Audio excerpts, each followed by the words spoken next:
Your pizza toppings could be funding child slavery.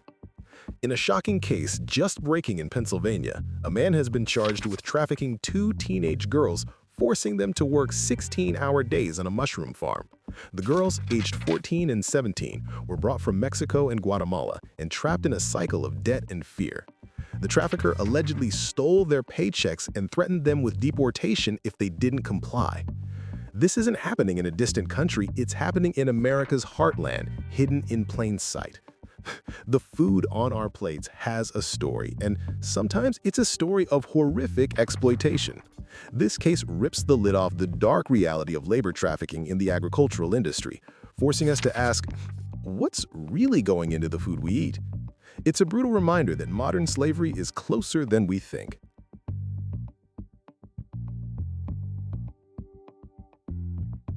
The clean energy you're so proud of might be produced by slaves. It's the great paradox of the green transition.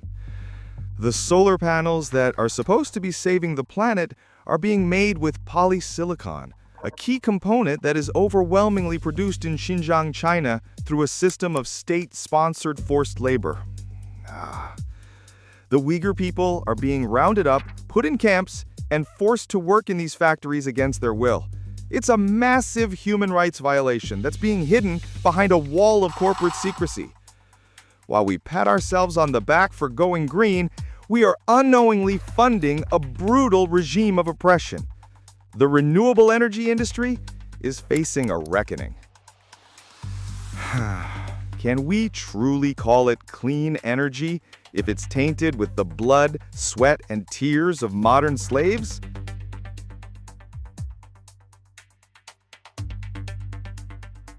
Big Brother is watching, but he's not looking for you. He's looking for slaves.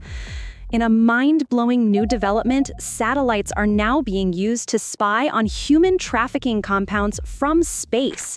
Tech companies like Maxar are partnering with anti-trafficking organizations to use high-resolution satellite imagery to identify and monitor these modern-day slave camps. These compounds, often hidden in remote jungles, are where victims are forced to work as online scammers, running the very scams that might be targeting you. It's a high-tech game of cat and mouse, where the stakes are human lives. While the idea of being watched from space is terrifying, for the millions of people trapped in slavery, it could be a beacon of hope. The eye in the sky is no longer just for spies, it's for saviors.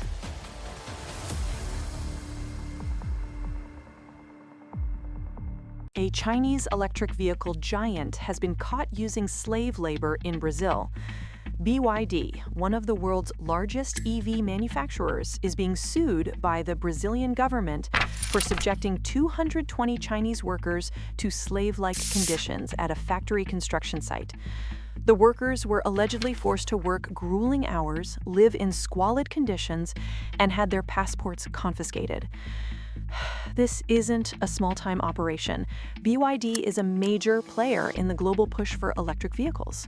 This case exposes the hypocrisy at the heart of the green energy boom.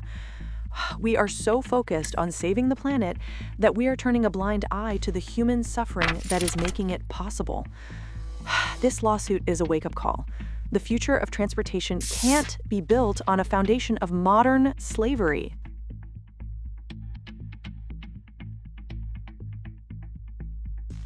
Three teenage girls are safe tonight after being rescued from a human trafficking ring in Hartford. In a dramatic raid, police arrested 7 men who are now facing a slew of charges.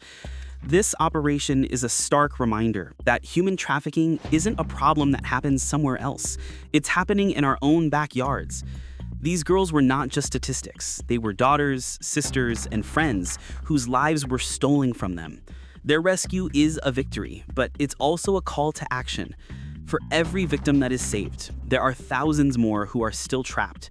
We need to be more vigilant, more aware, and more willing to speak up when we see something that doesn't seem right. The fight against trafficking is a fight for our communities, and it's a fight we can't afford to lose.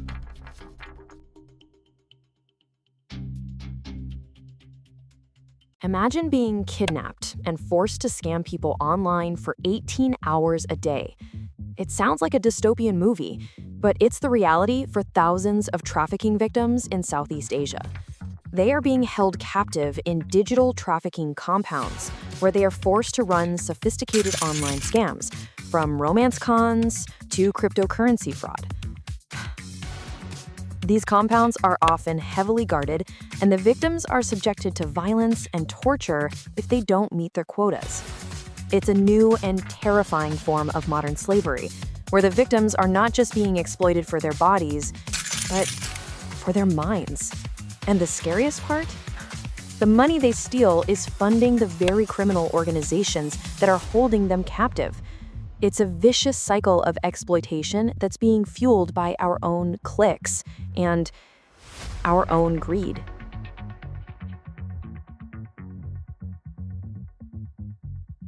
What if your government was trafficking you to fight in a war that wasn't yours?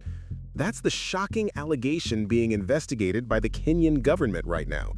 There are reports that Kenyan citizens are being trafficked to Russia to fight in the war against Ukraine.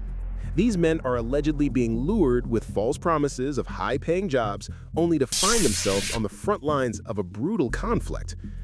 It's a new and terrifying form of human trafficking, where the victims are not being sold for sex or labor, but for their lives. They are being treated as disposable pawns in a geopolitical chess game. This investigation could expose a dark and disturbing new trend in modern warfare. How many other countries are secretly sending their citizens to die in foreign wars? The world is watching, and the truth is about to come out.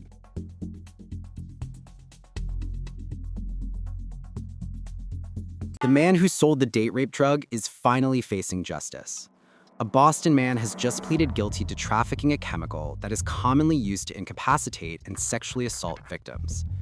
This isn't just a drug bust, it's a victory for every person who has ever been a victim of drug-facilitated sexual assaults. This man wasn't just selling a chemical, he was selling a weapon. He was profiting from the pain and suffering of others. His conviction sends a clear message to anyone who would seek to exploit the vulnerable. You will be caught and you will be held accountable. It's a small step in the right direction, but it's a step that matters. It's a reminder that we will never stop fighting for justice for survivors of sexual violence. The fight is far from over, but today, we celebrate a win.